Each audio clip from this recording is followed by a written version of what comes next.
बहुत बीमार हो गए। तो अल्लाह के नबी उनकी आयादत के लिए तशरीफ ले गए, देखने के लिए, तीमारदारी आयादत, उनको देखने के लिए गए। साद इब्ने अबी वक्कास ने मोहम्मद रसूलुल्लाह का हाथ पकड़ लिया ऐसे। शायद हजरत साद इब्ने अबी वक्कास को यह एहसास हो गया हो कि अब हम जिंदा नहीं रहेंगे। हो जाता है बहुत से लोगों को, कभी कभी आप सुनेंगे ऐसे आदमी कह देता है मेरे बहुत तेज दर्द हो रहा, अब हम नहीं बचेंगे, ऐसा उसको महसूस होने लगता है। क्योंकि जब रूह इंसान की निकलती है तो वो उसको अपनी आंखों से देखता है निकलते हुए रूह। फलौला इज़ा बलगतिल हुलकूम, जब फरिश्ता रूह निकालता है तो रूह नीचे से पैर के पंजे से और तलवे से निकलती है, धीरे धीरे कमर तक, फिर सीने तक आती है, फिर अलग तक। उसके बाद जब निकलती है तो आंख फट जाती है खुली, और यहां से आंख के रास्ते से रूह निकलती है। और जब रूह आंख से निकलती है तो ऐसे आंख ऐसे फट जाती है, और मरने वाला उस रूह को निकलते हुए देखता है। वअंतुम हीनइज़िन तंजुरून, उस वक्त तुम अपनी आंखों से देख रहे होते हो। ये कुरान कह रहा है। तो हजरत साद इब्ने अबी वक्कास जब बीमार हुए, अल्लाह के रसूल उनकी तीमारदारी के लिए, आयादत के लिए जब घर गए कि साद को देख के आऊं, तो हजरत साद ने हाथ पकड़ लिया। अब जो चीज बताना चाहता हूं वो ये, अल्लाह के रसूल हमारे लिए दुआ करना। आपने कहा ठीक, सही हो जाओगे इंशाअल्लाह। ये वो हजरत साद इब्ने अबी वक्कास ने फरमाया, अय अल्लाह के रसूल, आप तो मेरे बिजनेस और कारोबार के बारे में जानते ही हैं। अल्लाह का शुक्र है, अल्लाह का दिया हुआ मेरे पास सब कुछ है।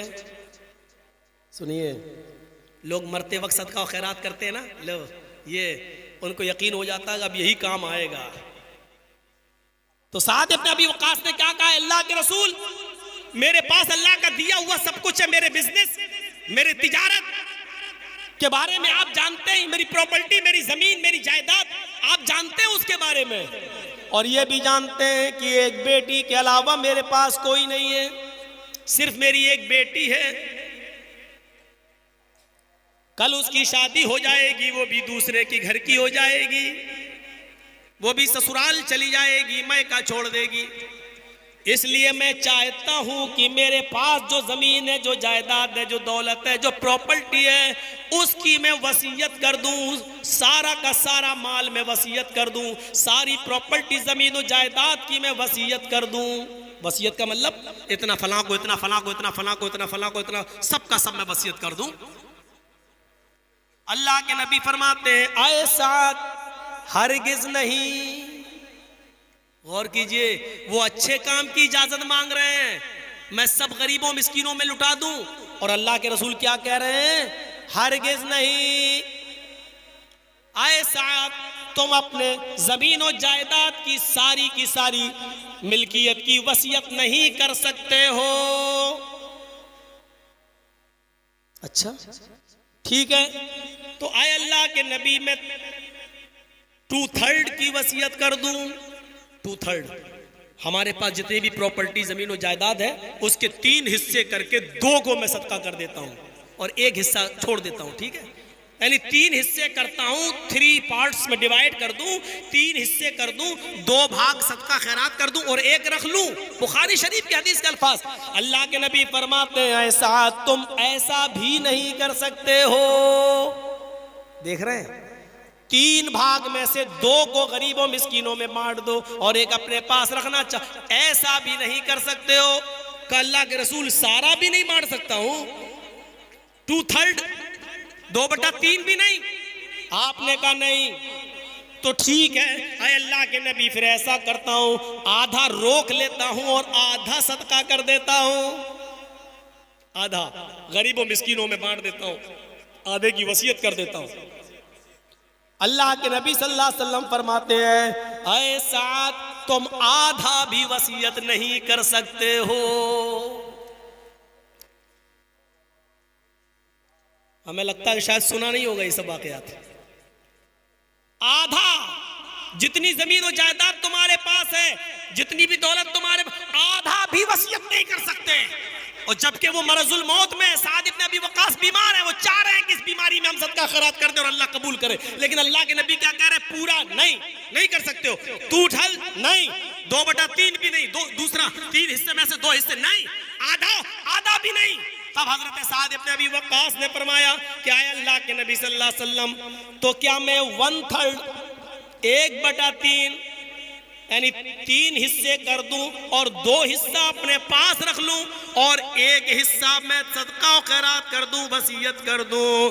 अल्लाह के नबी फरमाते हाँ ऐ साद इब्न अबी वक्कास, तुम 1/3 की वसीयत कर सकते हो, 1/3 की वसीयत कर सकते हो, लेकिन ये भी ज्यादा है। देखिए आपने इजाजत तो दे दी 1/3 की वसीयत कर सकते हो, लेकिन साथ में ये भी कह दिया कि ये भी ज्यादा है, यानी कुछ और कम करना चाहो तो कर सकते हो, और अगर नहीं तो 1/3 की कर सकते हो।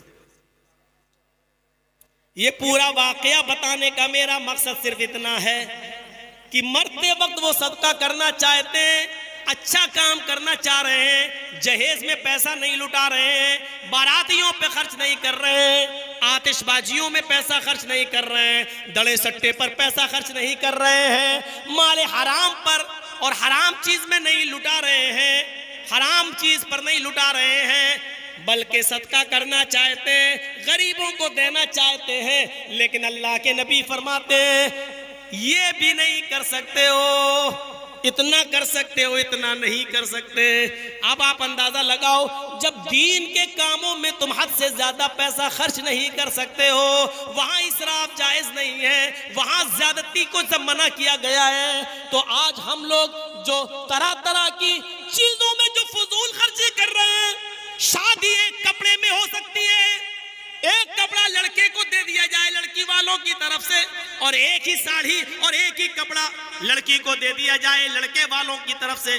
शादी एक जोड़े में हो सकती है, लेकिन 20-20 साड़ियां, उधर से 20-20 कपड़े, 500 रुपए के जूते में काम चल सकता है, लेकिन 5000 का जूता, 1000 रुपए के सूट में काम चल सकता है, लेकिन 20-20 हजार की साड़ी। अरे कुछ तो हया करो, कुछ तो शर्म करो। किस नबी की उम्मती हो जिसके पास रात में खाने को कुछ नहीं और वो करवटें बदल रहा है? उसकी उम्मती शादियां कर रही है और कर रहे हैं, एक एक साड़ी पर 20-20 हजार, 15-15 हजार, 10-10 हजार रुपए का खर्च किया जा रहा है। कम से कम इन फजूल खर्चियों से बचो। जब जायज कामों में, दीन के कामों में, गरीबों और मिस्कीनों में भी एक लिमिट से ज्यादा खर्च नहीं कर सकते, तो इन फजूल खर्चियों में तुम्हें करने की इजाजत किसने दे दी है? मेरे भाइयों, तसव्वुर करो, समाज के चौधरियों, समाज के जिम्मेदारों, तुमसे हिसाबो किताब होगा। अगर समाज में कोई आदमी अपनी लड़की को, अपनी बीवी को 3 तलाक दे दे तो आप उसका सोशल बाइकाट करते हैं, आप उसको समाज में जीने नहीं देते हैं, आप उससे कतई ताल्लुक कर लेते हैं। जब समाज में आपने ये दस्तूर बनाया है, तो आपके समाज में ये दस्तूर कैसे कायम है कि 15,000 की साड़ी दी जाए, 20,000 की साड़ी दी जाए, 200-300 आदमी बारात में आए? अगर एक दस्तूर वो बना सकते हो, तो दूसरा दस्तूर तुम्हारे सामने कैसे चलता है? आए समाज के ठेकेदारों, कयामत के दिन तुम भी पकड़े जाओगे। अल्लाह की कसम, तुमसे भी इसका हिसाब किताब होगा। मौलाना जर्जीस ने अपनी बीवी को 1 तलाक दे दी, 1 महीने बाद, 2 महीने बाद फिर दे दी, 2-3 महीने बाद फिर दे दी। अब समाज कहता नहीं रहने देंगे इन दोनों को, लड़की को अलग कर दो, बीवी को अलग कर दो, साहब इनसे बाइकाट, शादी ब्याह, मौत मिट्टी सब खत्म। अगर समाज ये कानून बना सकता है, तो समाज ये कानून क्यों नहीं बनाता है कि 200 आदमी बारात में क्यों आएंगे? नहीं, जो आदमी अपनी लड़की की शादी में 200 आदमी बाराती बुलाएगा, उस लड़की के बाप का भी बाइकाट किया जाएगा। जो लड़का अपनी शादी में 200 आदमी की बारात लेके जाएगा, हम उस लड़के का भी बाइकाट करेंगे। जो आदमी 10,000 की साड़ी अपनी होने वाली बीवी को देगा, हम उसका भी बाइकाट करेंगे। ये दस्तूर क्यों नहीं बनता? समाज के अंदर ये कानून क्यों नहीं बनता? अगर वो बना सकते हो तो ये क्यों नहीं बना सकते? मौलाना बड़ी मुसीबतें खड़ी कर रहे हमारे लिए, बुलाएंगे तो होगा। अच्छा, अब देखिए भैया, जल्दी जल्दी अब एक और मसला सुन लो। हाँ, और इस मसले को हमारे मर्दों से ज्यादा हमारी जो लेडीज आई हैं, ख्वातीन औरतें, ये सुने। अब जो मसला मैं बताने जा रहा हूं वो सुनिए, फजूल खर्ची से ही ताल्लुक रखता है। और इसके बाद फिर हम टर्न लेंगे दूसरी तरफ। और सुनिए, पानी ठंडा है, कुछ गर्म नहीं मिल जाएगा? थोड़ा सा अगर कहीं गर्म पानी हो तो देख लो।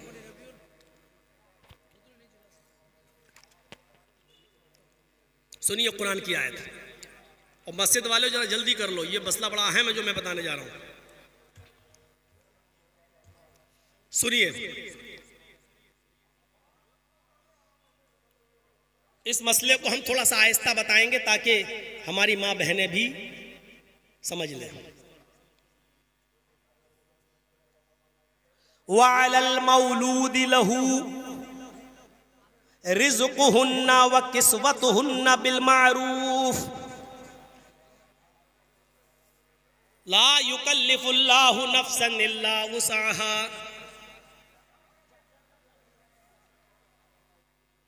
इधर देखिएगा,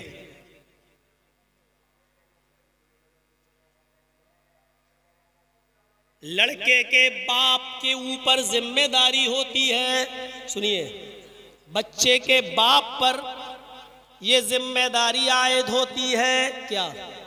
वो अलल मौलूद लहू, जिसका बच्चा है, जो पैदा हुआ है अभी हाल ही में, आज कल परसों जो बच्चा पैदा हुआ है, वो अलल मौलूद लहू रिज़्क़ुहुन्ना व किस्वतुहुन्ना, उस बच्चे का रिस्क, खाना पीना, और उस बच्चे का कपड़ा मौलूद लहू पर, यानी बच्चे के बाप के ऊपर आयद होता है। सुन रहे हैं? लेकिन कैसे? बिल मारूफ, दस्तूर के मुताबिक। यही हमें बताना है, दस्तूर के मुताबिक। ये क्या है? बताने का मकसद ये है, अगर किसी शख्स ने अपनी बीवी को तलाक दे दी, तलाक पड़ गई, तलाक हो गई, और 3 महीने गुजर गए, बच्चा आज पैदा हुआ, और शौहर ने बच्चे की पैदाइश के बाद अपनी बीवी को तलाक दे दी, फिर दूसरे महीने में दूसरी तलाक दे दी, फिर तीसरे महीने में तीसरी तलाक दे दी, अब तलाक पड़ गई। औरत तीसरी तलाक के बाद अपने शौहर पर हराम हो गई। लेकिन कुरान एक कानून मुतय्यन कर रहा है कि उस 3 महीने के बच्चे का क्या होगा। उस बच्चे के लिए उसके पालन पोषण का जिम्मेदार कौन होगा?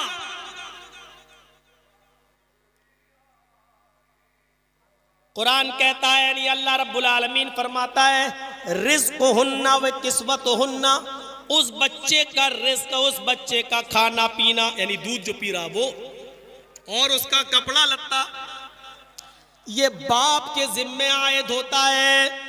और सुनिए, जब तक माँ अपने बच्चे को दूध पिलाएगी तो शौहर को उसके दूध पिलाने की उजरत देना पड़ेगी। शौहर को, अब वो शौहर नहीं रहा इसलिए शौहर नहीं कहा जाएगा, तलाक हो गई, अब कहां शौहर रहा। उस आदमी को जो उसके बच्चे को दूध पिला रही है वो उसकी माँ, उस माँ के दूध पिलाने की उजरत उस औरत को देना होगी, और उस औरत को भी उजरत लेने में मना नहीं करना चाहिए, उसको उजरत ले लेनी चाहिए। शौहर को देने में, उजरत देने में, यानी उसका बदल, ये लो इतने पैसे हम तुम्हें देंगे, दूध पिलाओ। शौहर को देने में पीछे नहीं हटना है, और औरत को लेने में पीछे नहीं हटना है।